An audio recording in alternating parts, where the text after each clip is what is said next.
Terima kasih Anda masih mendengarkan Warta Berita Produksi Radio Republik Indonesia. Federasi Serikat Guru Indonesia atau FSGI memprediksi akan terjadi peningkatan kasus COVID-19 dalam momen pemilihan kepala daerah Pilkada serentak 9 Desember 2020 besok.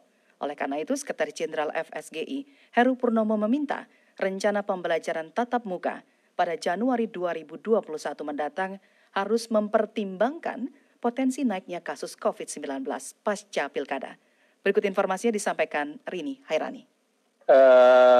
Kita semuanya mempunyai perhatian yang sangat serius. Pemilihan kepala daerah di 9 provinsi, 37 kota dan 224 kabupaten di Indonesia akan digelar pada Rabu 9 Desember 2020. Federasi Serikat Guru Indonesia FSGI pun memprediksi akan terjadi peningkatan kasus COVID-19 dalam gelaran pilkada serentak tersebut. Oleh karena itulah Sekretaris Jenderal FSGI Heru Purnomo meminta rencana pembelajaran tatap muka pada Januari 2021 mendatang harus dipertimbangkan potensi kenaikan kasus COVID-19 pasca pilkada serentak. Tidak hanya itu, FSG juga memperkirakan pasca pilkada akan ada juga perayaan kemenangan dari pasangan calon yang meraih suara terbanyak sehingga berpotensi menciptakan kerumunan. Bahkan ketidakpatuhan dalam menerapkan protokol kesehatan juga akan meningkat.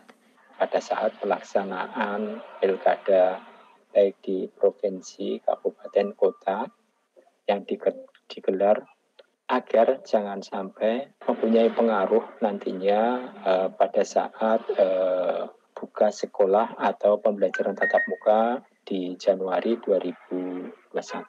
Ini perlu kami suarakan sehingga perlu adanya kewaspadaan bagi kita semua. Komisioner Komisi Perlindungan Anak Indonesia Bidang Pendidikan Retno Listiarti mengatakan pembukaan sekolah tatap muka pada Januari 2021 mendatang sangat berpotensi menimbulkan klaster sekolah, sehingga harus benar-benar mempertimbangkan kenaikan kasus pasca pilkada. Bahkan menurut Retno, jika kasus meningkat signifikan, maka pemerintah sebaiknya menunda dahulu pembukaan sekolah tatap muka pada Januari 2021. Bu Ratno, bagaimana tanggapan Ibu mengenai pilkada besok yang tentu saja juga nantinya akan ada pembukaan sekolah nih, pembelajaran tatap muka pada Januari 2021 mendatang yang diperkenankan di semua zona. Gimana menurut Ibu? Akan terjadi peningkatan kasus COVID secara signifikan di provinsi, kabupaten, kota yang menggelar pilkada serentak 9 Desember 2020.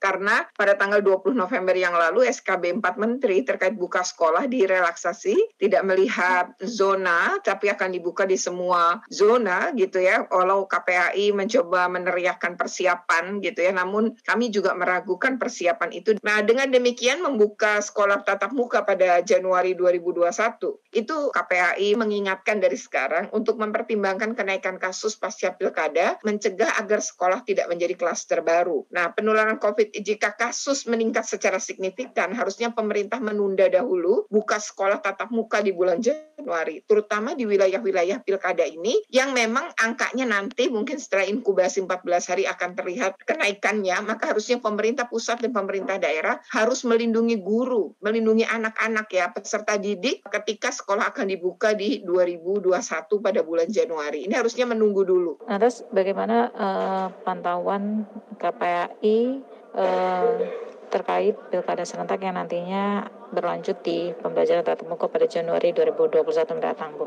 Kita berdasarkan hasil pantauan yang menggelar pilkada itu menunjukkan fakta bahwa selama proses pilkada saja, ini belum pemungutan suara ya di 9 Desember, proses sekarang ini saja itu sudah terjadi pengerahan massa dalam jumlah besar, melakukan pawai, dan mayoritas peserta tidak mengenakan masker yang pawai tadi. Pasca pilkada ini akan ada perayaan kemenangan. Jadi setelah, nah ini menciptakan kerumunan yang sangat tinggi dan kemungkinan protokol kesehatan juga diabaikan. Kemudian anak-anak juga dibawa gitu pada saat perayaan-perayaan semacam itu. Ketidakpatuhan dalam menjalankan protokol kesehatan itu adalah kunci kan. Sebenarnya kalau kita patuh, kuncinya maka kita nggak tertular. Tapi kalau kita nggak patuh, maka penularan akan sangat cepat. Sementara itu, juru bicara Satgas Penanganan COVID-19 Wiku Adhisa Smito berpesan agar masyarakat juga saling mengingatkan terkait protokol kesehatan. Ia juga mengingatkan kepada pasangan calon dan tim kampanye akan adanya sanksi jika terjadi pelanggaran protokol kesehatan. Tidak bisa mentolerir terjadinya aktivitas politik yang menimbulkan kerumunan dan berpotensi peningkatan penularan.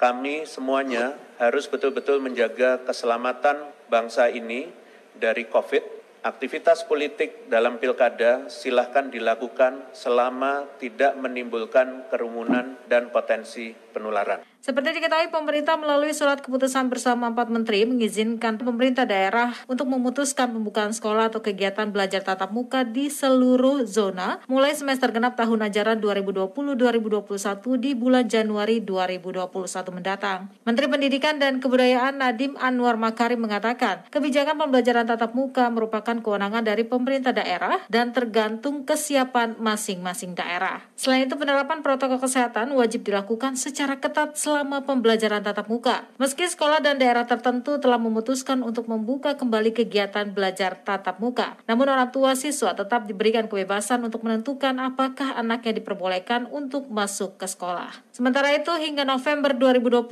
sebanyak 532.000 satuan pendidikan telah mengajukan izin tatap muka. Sekitar 42,48% telah mengisi daftar periksa, antara lain mengenai ketersediaan sarana sanitasi dan kebersihan yang meliputi toilet bersih dan layak, sarana cuci tangan dengan sabun dan air mengalir, serta adanya cairan disinfektan. Kemudian juga mampu mengakses fasilitas pelayanan kesehatan. Selain itu juga penerapan wajib masker dan memiliki termogan, serta pemetaan warga satuan pendidikan yang rentan COVID-19 dan mendapatkan persetujuan komite sekolah atau perwakilan orang tua.